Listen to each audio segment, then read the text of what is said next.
할렐루야. 오늘 이 시간 우리 함께 하신 우리 모든 성도 여러분들에게 항상 함께 하시는 은혜, 그리고 또 하나님 앞에 성실하고 진실함으로 하나님께서 기뻐 받으시는 저 은혜가 함께 하시기를 주의 이름으로 축원드립니다.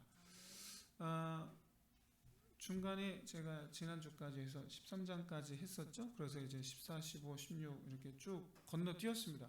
왜 그러냐면 여러분 보시면 아시겠지만 누가 왕이 되었다가 하나님 말 안 듣고 그러다가 죽었다.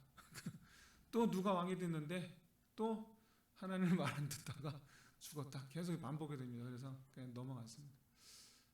특별한 사건이 없이 또 그렇게 열왕기의 목적이 뭐냐면 열왕기서는 선지자가 썼고요. 역대기서는 제사장이 썼습니다. 그래서 동일한 사건에 대해서 약간 다를 수가 있는데 어쨌든 이 선지자 입장에서 사건을 바라보고 그것을 이제 기록하는 것인데 역대기나 열왕기나 한 가지 공통점이 있습니다. 그게 바로 뭐냐면 우리가 왜 망하였는가에 대한 답이에요. 같아요 이게. 그런데 놀랍게도 이 역대기와 열왕기가 계속해서 반복하는 죄. 그래서 메시지가 뭐냐? 시종일관. 우리는 하나님께 이렇게 패역하였다. 이걸 보여주는 거예요. 그러다 보니까 읽는 우리는 곤욕이에요. 반복이거든. 누가 왕이 되는데 어떻게 해서 말을 안 들었다가 어떻게 해서 죽었다. 누가 왕이 되는데 어떻게 해서 맨날 우상숭배하다가 죽었다. 이게 계속해서 반복하거든요. 근데 그거를 읽는 유대인들 입장에서는 의미가 달라요. 그랬지. 누가 왕이 됐던지 간에 우린 그랬지. 그래서 좀 반복되는 그런 점들이 있습니다. 좀 넘어갔습니다. 이렇게 양해해 주시면 감사하겠습니다.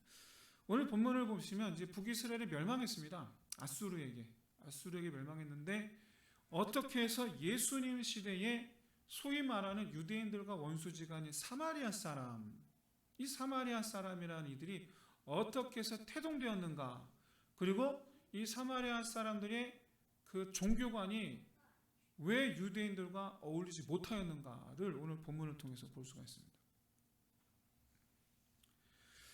먼저 이 북이스라엘 역사에 대해서 오늘 본문 바로 앞에 읽지는 않았지만 17장 7절에서 18절까지 간략하게 소개합니다. 요약하면 북이스라엘은 내내 우상을 섬겼다. 그리고 우상의 규례를 따랐다. 선지자들의 전한 말씀을 따르지 않았다.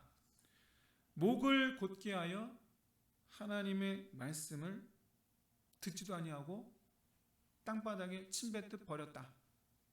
그리고 여호와 보시기에 악을 행하였다. 5가지로 이제 요약 정리할 수가 있습니다. 이런 이스라엘에 대한 이 하나님의 반응이 그렇다면 무엇이었냐? 11절이죠.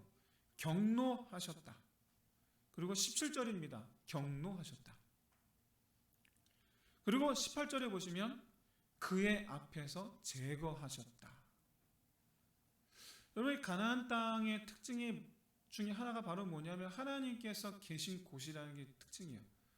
하나님 계시고, 그러니까 하나님 앞이에요. 모든 이스라엘 백성들이 행한 그 모든 일을 다 하나님 앞에서 행한 거예요. 그러니까 너무나 뻔뻔하게 하나님 앞에서 대놓고 우상숭배를 한 겁니다. 근데 그걸 하나님께 자그마치 800년을 참으신 거예요. 그거를 참다 못 참아서 어떻게 하셨습니까? 제거하셨다. 치워버리신 거예요. 앞에서 하나님께서. 그게 이제 북이스라엘과 남유다의 멸망입니다. 하나님께서 치워버리신 사건. 내가 언제까지 이걸 봐주겠느냐. 그러고 나서 다 깔끔하게 치워버리고 하나님을 향한 열심인 자들을 다시 뽑아서 다시 데리고 오는 거죠. 그게 바로 이 포로 귀환입니다. 에스라서, 학개서, 느헤미야서 등 여기 해당이 되는 겁니다. 어쨌든 열왕기와 역대기에서는 이와 같이 하나님께 도저히 못 참고 하나님 앞에서 뻔뻔하게 구는 이들을 치워버리시는 결국에는 일들을 기록하는 것이 열왕기, 역대기다.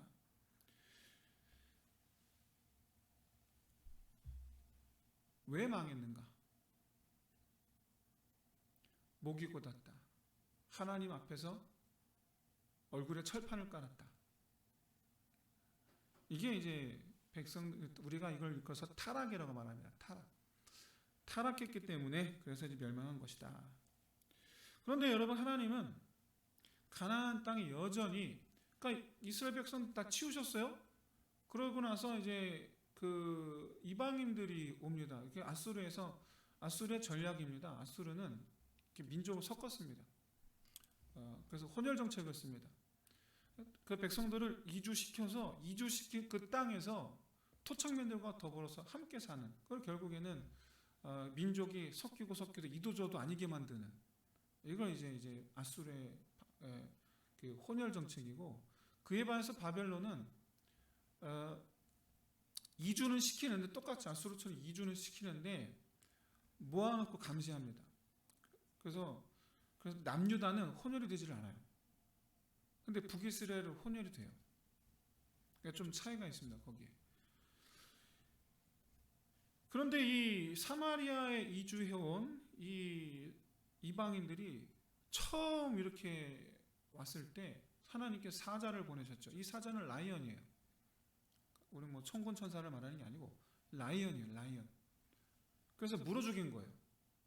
그런데 이것이 그냥 우리 흔히 보는, 그냥 어디서 흔히 볼 수 있는 그런 사고가 아니고, 사자가 와서 소위 말하는 그 이상 행동을 보이는 거죠.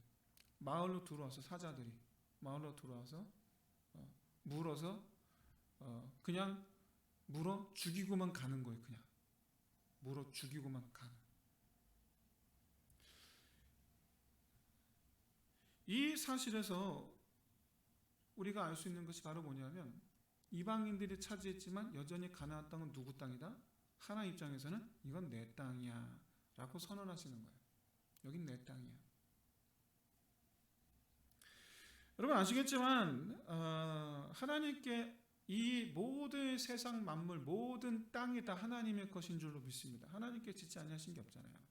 그런데 가나안 땅은 그 중에서도 가나안 땅 하나님께 특정한 목적을 가지셨죠. 어떤 목적이냐? 여기서 예배를 받으시겠다라는 거예요. 여기서, 이 땅에서. 그래서 특별한 의미를 갖는 겁니다. 다른 의미를 갖는 게 아니고, 모든 땅이 다 하나님의 땅입니다. 그런데 그 중에서 가나안 땅, 여기서 내가 내 백성들을 불러와 모아놓고 여기서 내가 예배를 받겠다라는 거예요. 그래서 가나안 땅의 그 특징은 하나님께서 예배를 받으시는 곳, 그러니까 하나님께 예배 드리는 자들이 있는 곳이라는 뜻이에요. 하나님께 예배 드리는 자들이 있는 곳. 여러분, 우리 하나님 나라의 우리 성도들의 그 신분은 이 하나님께 예배를 드리는 자들입니다. 예수 그리스도를 믿는, 예수 그리스도로 말미암아 구원을 받은 자라는 것이 아니고, 여러분 우리가 성도들이 이 동전의 양면과 같이 성도란 했을 때 우리 성도의 정체성 중에 한 면은 구원받은 자입니다. 근데 또 다른 한 면은 예배자예요. 이게 우리 성도들의 정체성이에요. 우리가 그전에는 죄인이었기 때문에 하나님 알지 못하는 자들이었는데, 그는 우리를 예수 그리스도께서 위하여 죽으시고 깨끗하게 하시고 하나님 백성이 되게 하셨죠. 우리가 구원을 받았습니다. 그래서 우리는 이제 소위 말하는 가나안 땅으로 들어왔어요. 그런데 이제는 하나님을 알지 못하던 때에 가나안 땅으로 들어오게 하신 신분이 구원받은 자. 그런데 이제 가나안 땅에서 살아가는 자로서의 신분은 뭡니까? 예배자라는 거예요. 예배자. 우리는 예배자예요. 우리의 신분이. 그런데 이 하나님께서 이 가나안 땅에 대해서 과거 여호수아로 말미암아 이 땅이 어떠한 땅인지를 여호수아에게 보여주셨는데, 여호수아가 요단강을 건너 이제 가나안 땅에 딱 들어왔죠. 그때 누가 옵니까? 여호와의 군대 대장이 옵니다. 그러니까 여호와의 군대 대장이 나타났을 때 여호수아가 당신 누구십니까? 그랬더니 여호와의 군대 대장이 딱 한마디 하죠. 별말 하지 않습니다. 아무 말도, 이 한마디 하고 더 이상 그 성경에서 그에 관한 기사가 더 이상 나타나지 않습니다. 여호와의 군대 대장이 뭐 어떻게 했는지 나타나지 않아요. 그 한마디가 뭐냐? 네 발에서 신을 벗으라. 네가 선 곳은 거룩하니라. 그리고 끝이에요. 그 기사가 거기서 그냥 끝나요. 그러니까 굉장히 소위 말하는, 이걸 왜 기록했지? 라는 생각이 들 정도로 전혀 앞뒤가 이어지지 않는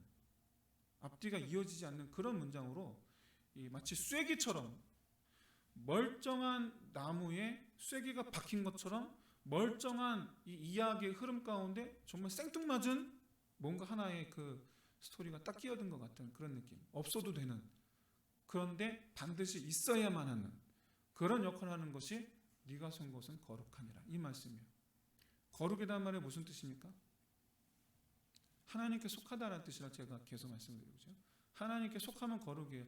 얘 안 거룩하죠? 이게 뭐가 거룩합니까? 이게 그렇지 않습니까? 근데 이게 거룩해지는 방법이 있습니다. 뭐죠? 하나님께 드려진 바 되면 돼요. 그럼 거룩한 거예요. 그러면 성물이에요. 우리 하나도 안 거룩하죠. 우리 죄인이거든요. 그런데 우리가 하나님께 드려진 바 되면 거룩해지는 거예요. 이 땅에 하나님께서 말씀한 이스라엘이 여호수아와 더불어 자 차지하러 가자, 저 땅은 우리 땅 했는데 하나님께서 오셔서 뭐라 말씀하신 겁니까? 군대대장을 보여주셔서 아니야, 내 땅이야. 그게 이제 그래서 이 이스라엘이 가나안 땅에 들어와서 이제 막 진격하기 전에 하나님의 선포죠. 여기는 내 땅이야, 니들 땅 아니야. 그래서 사실 그 이스라엘은 그 땅이 땅 주인이 아니죠. 그냥 하나님께 맡은 바, 맡겨진 거죠. 맡겨진 거예요. 하나님께서 이곳에서 이처럼 하나님께 예배드리는 자로 이스라엘을 불러들이셨단 말이에요. 예배드리는 자로. 그래서 가나안 땅 전체가 어떻게 보면 하나님의 성소예요. 가나안 땅 전체가. 그런데 그 하나님의 성소여야만 했던, 하나님의 거하시는 곳 성소, 하나님의 성소여야만 했던 가나안 땅에서 성소 안에서 이스라엘이 뭐합니까? 피를 뿌리죠. 누구의 피를? 우상에게 바치기 위하여 자기 아들의 피를 뿌리는 일을 하고 있는. 하나님 앞에서 그런 일을 행하는 이들에 대한 하나님의 처분이 뭐였다? 치워버리는 거였다. 그리고 그 자리에 이방인들이 들어옵니다.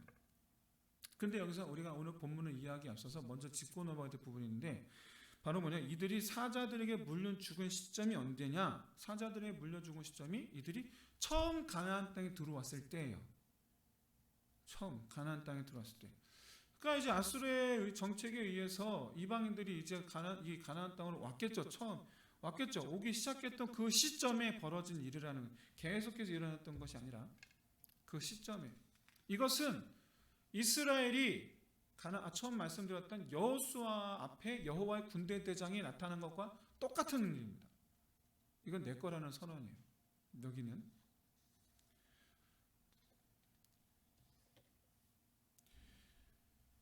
오늘 본문에서, 오늘 보면 25절에서 이방인들이 처음으로 사마리아 거주할 때에 사자들이 몇 사람을 죽였다. 그러니까 이들이 아직 가나안 땅에 우상을 세우기 전입니다. 그러니까 본격적으로 우상을 세우기 전이에요. 그런데 어떤 이유로 그럼 사자들이 와서 죽였느냐? 여호와를 경외하지 않는다는 이유로. 여러분 잘 생각하셔야 돼요. 자, 이방인들이 이 땅에 들어왔어요. 자, 이사 왔어요. 오늘 저희 집 한 집 이사 왔더라고요. 이사 와서 뭔가 정리가 아직 안 됐어. 근데 그때 사자가 와서 물어 죽인 거예요. 아직 내 신을 아직 세우지 않았어요. 근데 와서 물어 죽인 거예요. 왜? 그 이유가 여호와를 경외하지 않아서. 그런데 이 사건에 대한 아수르 측의 해석이 하나님의 마음에 딱 와닿았어요. 아수르 측의 해석이 뭐였습니까? 거기 보니까 그 가나안 땅, 그 땅의 신의 법을 우리가 몰라서 그 땅의 신의 법을 행하지 않으니까 그 땅의 신이 죽였다라는 거예요. 그럼 어떻게 합니까? 그러니까 그 땅의 신의 법을 가르쳐 지키게 하자라는 거예요. 물론 여러분, 하나님이 어떻게 그 땅의 신입니까? 우주 만물의 하나님이시지. 그렇지 않습니까? 그러나 알지도 못하는 이조차, 그러나 저희들 알지도 못하는 이조차, 우매하게 짝이 없는 이들조차 그들의 수준에서 하나님께서 가나안 땅의 신이다라는 이 생각은 어찌됐든 좁은 의미에서 하나님의 소유된 땅이다라는 고백이기 때문에 이게 의미가 있는 겁니까? 이게 굉장히 의미가 있는 거죠. 이들의 선택과 방법이 뭡니까? 그 땅에 계속해서 하나님의 법이 살아있게 하자라는 거예요. 그 땅에 계속해서 하나님의 법이 살아있게 하자 위하여 우리가 사로잡았던 이들 가운데 제사장을 보내자. 그래서 베델로 파견mol에서 그것도 제사장 한 명입니다. 이것도 참 재밌는데 한 명을 보내서 그 한 명이 사마리아 지역 사람들에게 율법을 가르치고 그들이 하나님을 경외하는 법을 따르게 하자. 그러니까 일종의 제사법을 지키겠던 것 같아요. 제사법을. 나중에 예수님께서 사마리아 어느 마을에 들어갔다가 사마리아 여인을 만나지 않습니까? 근데 사마리아 여인이 얘기해 우리가 저 산에서 예배드리면 나중에 메시아가 오신다고 하신다는데 이런 얘기 하지 않습니까? 근데 그건 이제 자기들끼리 전해들은 내려온 얘기고 그것은 이들이 하나님께 제사하는 법을 배워서 그 법대로 하나님께 제사를 드리기 시작하는 겁니다. 제사를. 다른 게 아니고. 이렇게 해서 이 가나안 땅에 하나님의 율법이 그 땅에 살아있게 하자라는 이 아수르의 결정 때문에 더 이상 사자가 나타난다든가 아니면 또 다른 형태의 하나님의 심판이 나타난다든가 하는 일은 더 이상 일어나지 않습니다. 우리 여기서 한 가지 우리에게 말씀하시는 메시지가 있죠. 하나님 나라 백성은 이스라엘이 아니라 하나님을 경외하는 사람들이라는 거예요.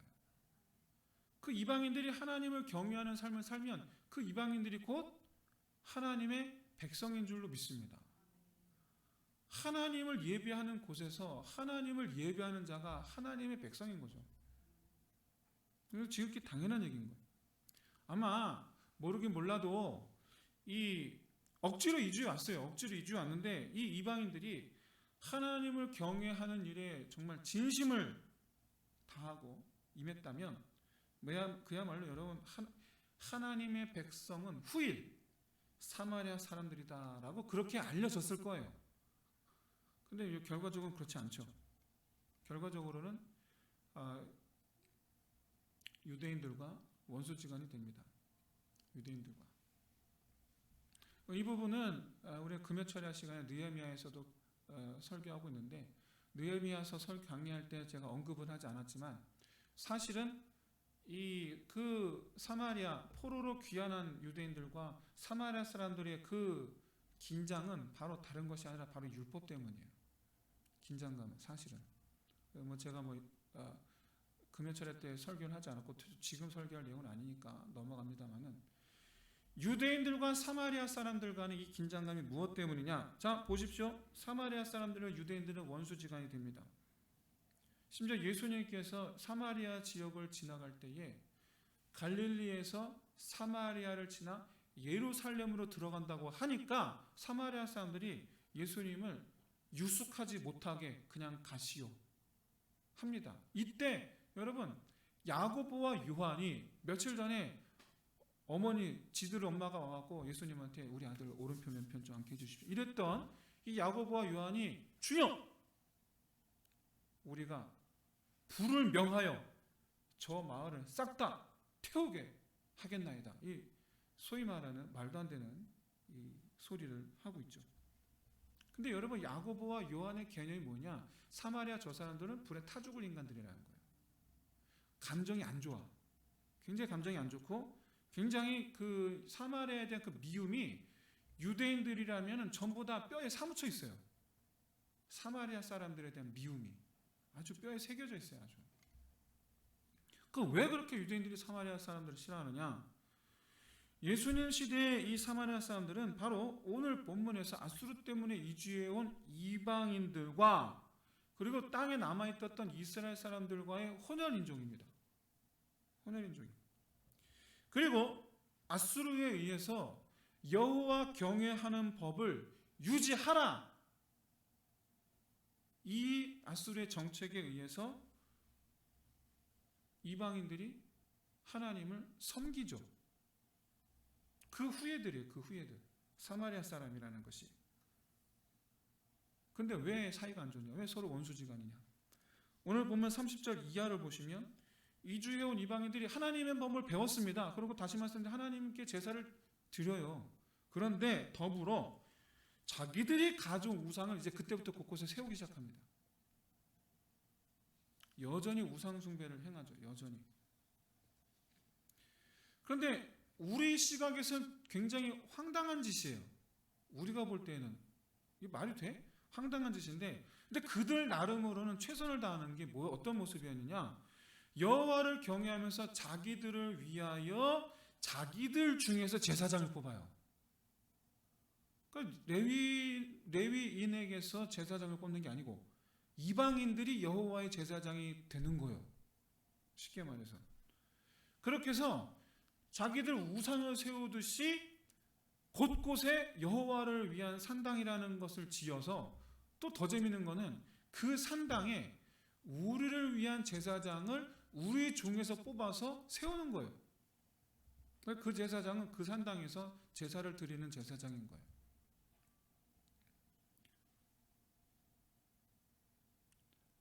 종교다원주의의 시작입니다. 종교다원주의. 근데 사실 그 이스라엘 멸망하기 전 이스라엘도 똑같았어요. 멸망하기 전 이스라엘도 하나님도 믿었고 바알도 믿었어요. 근데 그래서 멸망했거든요. 그래서. 근데 이들이 똑같은 짓을 하고 있는 거죠. 이 다원주의자들인, 종교다원주의자들인 이 사마리아 사람들이 나중에 남유다 예루살렘으로 유대인들이 귀환했다. 그래서 예루살렘 성전을 지었습니다. 그런데 이때 자기들도 예루살렘 성전에서 여호와께 제사를 드리겠다 했다가 유대인들의 반대에 부딪히게 됩니다. 유대인들 입장에서는 당연한 거예요. 아니 그 우상숭배자들 아닙니까? 근데 우상숭배자들이 와서 하나님께 제사를 드리겠다니 안 돼. 막았단 말이죠. 그런데 그냥 막은 게 아니고 이제 모욕을 합니다. 너희들이 무슨 하나님의 백성이라고. 그래서 모욕을 주죠. 이때부터 이제 사마리아 사람들이 자그마한 앙금이 생기기 시작했고, 그 자그마한 앙금이 쌓여서 예수님 오시기 전 30년 전에 이런 일이 있었습니다. 사마리아 사람들이 단체로 칼을 차고 예루살렘으로 쳐들어와서 돼지 피를 성전에다 뿌려버립니다. 돼지 피를 성전에다가. 부정한 짐승. 근데 그 부정한 짐승이 그 돼지를 여호와의 성전에다가 뿌려버렸다. 어떻게 되겠습니까, 여러분? 그러니까 유대인들 입장에서 사마리아 사람들은 원수 중에 원수인 거예요. 그래서 서로 못 잡아먹고 안달인 거예요. 그런 상태에서 예수님께서 선한 사마리아인 비유를 하신 거예요. 그런 상태에서. 그러면 여러분, 그 비유를 들은 유대인들은 얼마나 충격이겠습니까?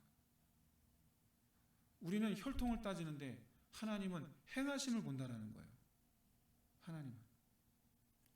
사마리아 사람을 하나님은 선하다고 여기신다라는 사실이에요. 그 행함으로. 충격이죠. 이후로 서로가 서로에 대해서 사람 취급하지 않는. 그런데 여러분, 정작 유대인들도 사마리아 사람들은 우상과 하나님을 겸하여 섬기는데 정작 유대인들도 겸하여 섬기는 자들이었죠. 이것을 지적한 사람이 누굽니까? 지적하신 분이 예수님이죠. 유대인들은 하나님과 더불어 뭘 겸하여 섬깁니까? 바벨론 포로 생활을 거쳐서 예루살렘으로 귀환한 유대인들은 오직 여호와 하나님만 섬깁니다.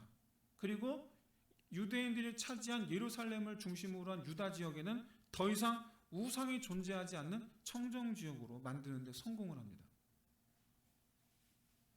그런데 우상은 사라졌는데, 그래서 예수님 시대에는 우상이 없어요. 우상은 사라졌는데 돈을 섬기기 시작합니다. 그러니까 우상과 하나님을 겸하여 섬기던 사마리아 사람들과 돈과 하나님을 겸하여 섬기던 유대인들이 서로 잘났다고 싸우던 시대가 예수님 시대라는 거예요. 그러니 여러분, 예수님 입장에서 얼마나 답답하셨을까? 얼마나. 그렇게 여러분, 하나님의 나라, 하나님을 예배하는 곳으로 삼으신 곳, 가나안 땅, 그 가나안 땅이 겸하여 섬기는 자들로 인하여 엉망진창이 되어가는 겁니다.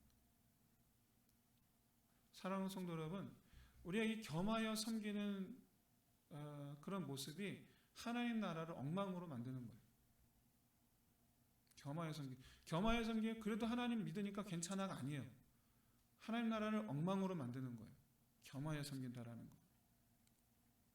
하나님의 계획은 가나안 땅이 오직 하나님만 예배하는 곳이어야 한다. 그래서 하나님만 경외하고 하나님만 의지하고 하나님께서 공급하여 주시는 것만으로 사는 사람들이 있어야 되는 곳이 가나안 땅이에요.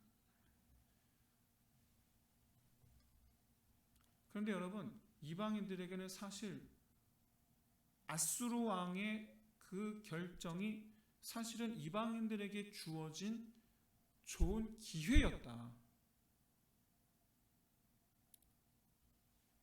그런 하나님의 그런 가나안 땅에 들어왔는데 거기서 사마리아에서 하나님의 율법을 가르치고, 그러니까 율법을 배우고 그 율법을 지키라라는 이 아수르 왕의 결정은 이들 보고 이제 니네 하나님 백성이 돼, 그 얘기잖아요. 이제 니네 하나님 백성이 돼, 그 얘기인데, 하나님 백성이 될 수 있는 좋은 기회였는데, 그래서 율법을 통해서 하나님을 경외하는 삶을 시작하면 이스라엘을 위하여 준비된 그 가나안 땅을 자기들이 하나님 백성이 되어 하나님 백성으로 거듭나 차지하고 하나님의 복을 누리게 살 수 있는 기회였는데, 실제로 여러분, 하나님은 아수르 왕의 결정에 죽음의 경고를 멈추시죠. 이 땅이 하나님을 예배하는 자들의 땅이 되어야 된다. 하나님을 경외하는 자들의 땅이 되어야 된다. 라는 것에 대해서 율법을 지키게 함으로 하나님께서 죽음의 심판을 멈추시는데, 그 뒤에 이들이 하는 일은 하나님도 섬기고 우상도 가져오고. 왜 그러는가? 그렇게 해서 결국에 이들은 하나님의 백성이 될 수 있었던 좋은 기회를 놓치고 맙니다. 겸하여 섬기는 것은 하나님의 백성이 되는 기회를 놓치는 겁니다. 왜 그러느냐? 당연히 하나님 아닌 다른 신을 섬기니까 그건 당연한 얘기인데, 그렇기도 한데, 본질적으로 하나님을 겸하여 섬기는 것은 본질적으로 자기 자신을 위한 믿음에서만 가능합니다. 자기 자신을 위해서라면 더 많은 신을 섬기는 게 낫습니다. 자기를 위해서. 교토삼굴이잖아요. 이것도 섬기고 저것도 섬기고 이것도 섬기고, 이것도 의지하고 저것도 의지하고 이것도 의지하고. 그래 이제 위험이 닥치면 요거 의지해서 안 되면 이거 의지하고, 요거 의지해서 안 되면 이거 의지하고, 그래야 되잖아요. 자기를 위해서. 그래야지 우리가 의지할 만한 것이 많으면 많을수록 좋은 것. 그게 여러분 나를 위한 믿음이에요. 그게.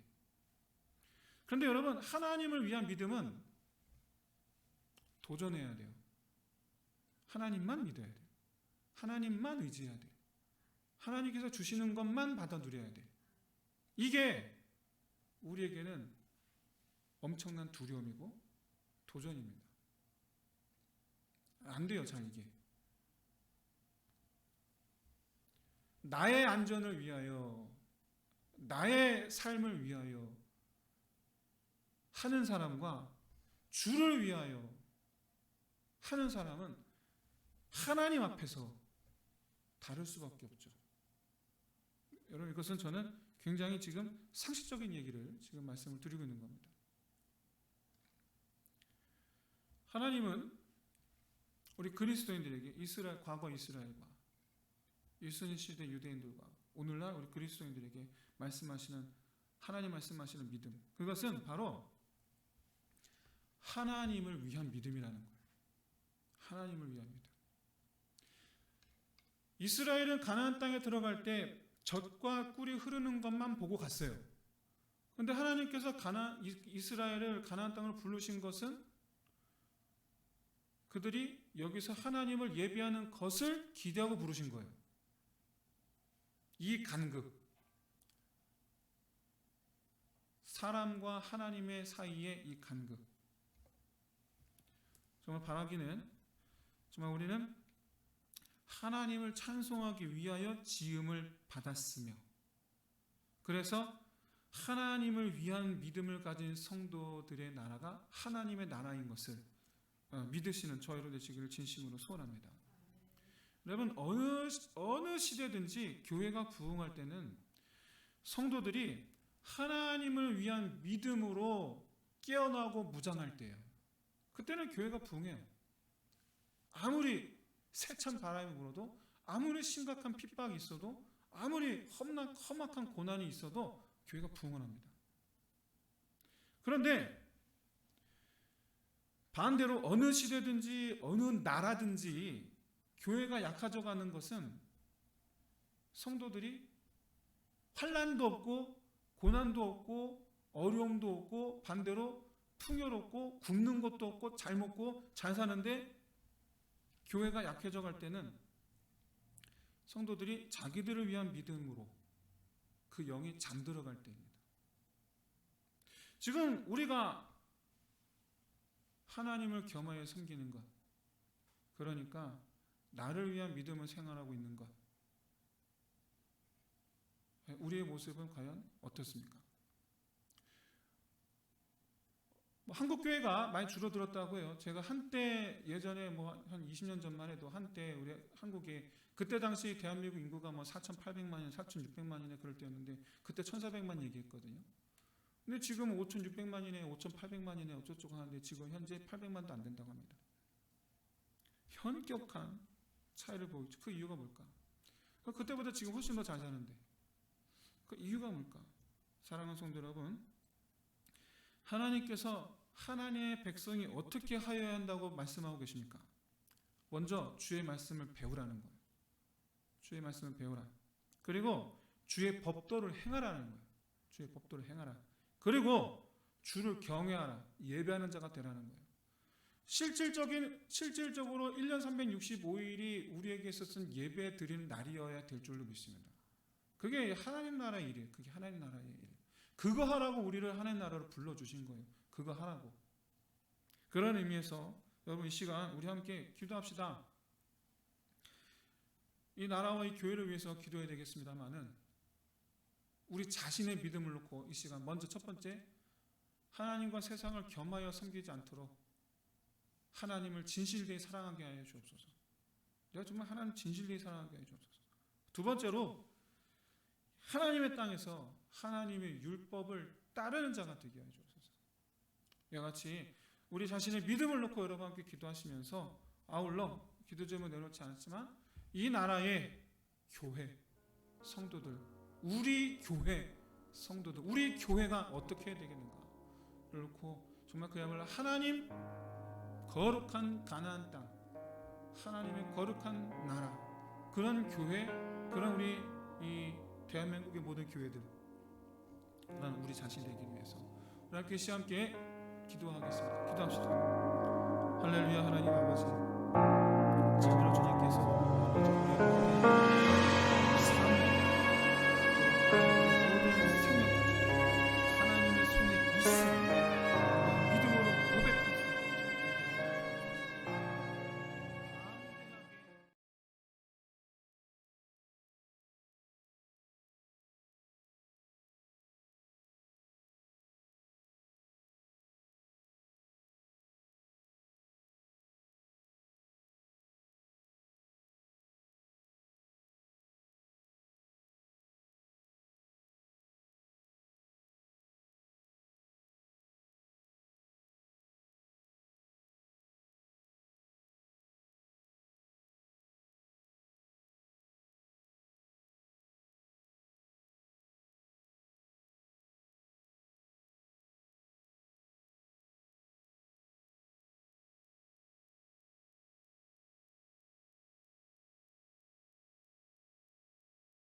상처 대신 나의 피난처 예수 의지해요.